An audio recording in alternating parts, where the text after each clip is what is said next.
Hello and welcome to the Morning Bulletin. This is Amina and you're watching HW News English. Now it's time to dive into the top stories of the morning.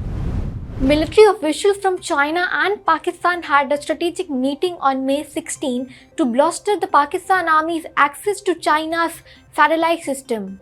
This meeting between China and Pakistan came days after India crippled Pakistan's air defense systems in Lahore and conducted coordinated precision strikes at Pakistani military bases.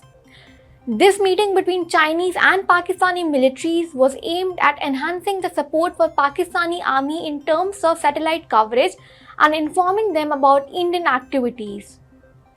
Moreover, this meeting also focused on the integration of 5G communication systems to enhance real-time coordination and surveillance capabilities of Pakistan.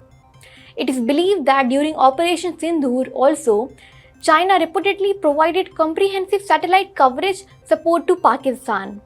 However, despite the assistance of Chinese military hardware and systems, the Pakistan army suffered a significant defeat at the hands of the Indian military.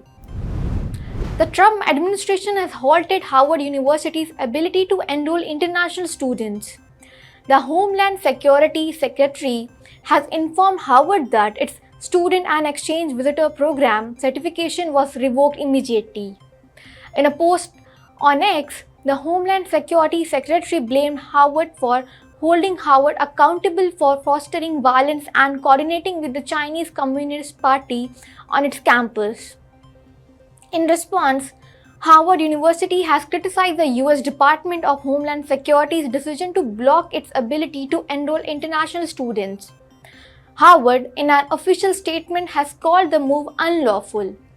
The Ivy League said it would continue to support international students from more than 140 countries.